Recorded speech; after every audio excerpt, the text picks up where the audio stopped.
दो देशों से घिरा हुआ है भैया? तो चाइना और इंडिया से घिरा हुआ है। और इंडिया और चीन के बीच में स्थित होने के नाते इसे क्या बोलते हैं? Buffer country. कौन सी कंट्री कहते हैं? तो इसे बफर कंट्री कहा जाता है। और बफर कंट्री किसे कहते हैं? तो ऐसा कोई भी देश जो किन्हीं दो पावरफुल देशों के बीच में स्थित हो, उसे हमेशा क्या बोलेंगे? Buffer country. तो Nepal is a buffer country between China, ये कौन है? China and India. इधर से इंडिया, नीचे पूरा इंडिया, आगे पूरा इंडिया, ये पूरब। केवल ऊपर की तरफ नॉर्थ में कौन है इसके? चाइना। अब हम लोगों ने पढ़ा कि नेपाल से होकर हिमालय के तीनों रेंज गुजरते हैं। तो पहला एक रेंज ये कौन हो गया? ग्रेटर हिमालय। दूसरा ये कौन हो गया? लेसर। लेसर को यहाँ महाभारत कहा जाता है। क्या कहा जाता है? और नेपाल में ग्रेटर और लेसर के बीच की जो ये घाटी है, इस घाटी को काठमांडू के नाम पर काठमांडू घाटी कहते हैं। कौन सी वैली? काठमांडू वैली कहते हैं। कौन सी वैली कहते हैं? काठमांडू वैली, काठमांडू घाटी कहा जाता है। तो ये जो काठमांडू वैली है, काठमांडू घाटी है, ये किन दो पर्वतों के बीच? तो ग्रेटर और लेसर। लेसर का यहाँ नाम महाभारत। सवाल पूछा जाता है कि लेसर हिमालय को लेसर हिमालय को नेपाल में क्या कहते हैं? बोलो। महाभारत। तो ये महाभारत हो गया। फिर इसके बाद देखें तो ये जो बना हुआ है कौन है? शिवालिक। कौन है ये? तो ये जो आपको दिखाई दे रहा है ये है शिवालिक। ये शिवालिक रेंज हो गया।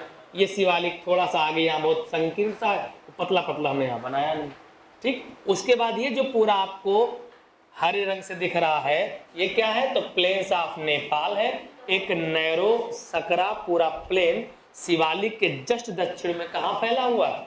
तो ये फैला हुआ है नेपाल। और जैसे ये मैदानी भाग का अंत शुरू होता है, यानी मैदानी भाग आता है, उसके बाद तुरंत कौन शुरू जाता है? अपना ये यूपी और अपना ये बिहार।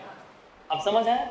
फिर नेपाल से कई सारी नदियां निकलती जो अल्टीमेटली बह करके कहाँ आएंगी? नीचे तरफ। और निचले तरफ में कौन है? अपना इंडिया। ऊपर हिमालय हो गया, फिर नीचे कौन है? अपना इंडिया। तो ये बह करके कहाँ आती है? तो इनको बह करके आना ही आना है अपने इंडिया। इसमें से एक नदी ये है काली। काली नदी को हम लोग अपने यहाँ क्या बोलते हैं? शारदा। फिर ये आती करनाली। करनाली को क्या बोलते हैं? घाघरा। फिर देखो शारदा किसमें मिल जाती है? घाघरा। ये आती है राप्ती। राप्ती भी किसमें मिल जाती? घाघरा में। फिर आगे मिल करके है तो कौन है? गंडक। फिर देखें तो ये बागमती नदी, इसी बागमती किनारे काठमांडू।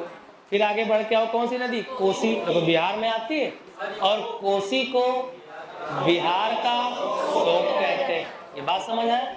तो ये मेन बात किसके बारे में हुआ? नेपाल। अब नेपाल पे जो ग्रेटर हिमालय है, इसकी जो चोटियां, कई बार पेपर में इसको पूरब से पश्चिम या पश्चिम से पूरब या हाइट के आधार पर अरेंज करने को पेपर में आ जाता है। तो जब हाइट के आधार पर अरेंज करने को आएगा तो पहले सबसे पश्चिम में चलना शुरू करते हैं। सबसे पश्चिम में कौन है? एपी। एपी की ऊंचाई 7132 मीटर। फिर इसके बाद कौन है? धौलागिरी 8172 मीटर। फिर कौन है? अन्नपूर्णा 8078 मीटर। फिर कौन है? मसालू 8156 मीटर। फिर कौन है? गौरी शंकर 7145 मीटर। फिर इसके बाद कौन है? Mount Everest. पूरे दुनिया की सबसे ऊंची चोटी यही है। कितनी ऊंचाई?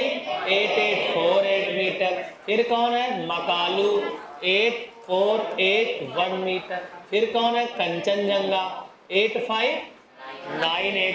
याद रखना कंचनजंगा का आधा भाग अपने सिक्किम में, सिक्किम अपना भाग है, आधा भाग कहाँ है? नेपाल। इसलिए दोनों की सीमा पर स्थित है कौन? तो दोनों की सीमा पर स्थित है कंचनजंगा। याद रखोगे? गवर्नमेंट ऑफ इंडिया ने कंचनजंगा को अपना बायोस्फीयर रिजर्व घोषित करके रखा है। यानी हमारे भारत का क्या है? ये बायोस्फीयर रिजर्व है, जैव आरक्षित क्षेत्र है। इतनी बात समझ में आ गई? तो ये किसके बारे में हुआ? नेपाल। अब नेपाल के क्या देखने हैं? प्रांत। तो इसको अपडेट करिए, फिर तुरंत बताते हैं हम आपको कि कि नेपाल का प्रांत कैसा है। तो ये सारे के सारे प्रांत हो गए, कहाँ के? नेपाल के।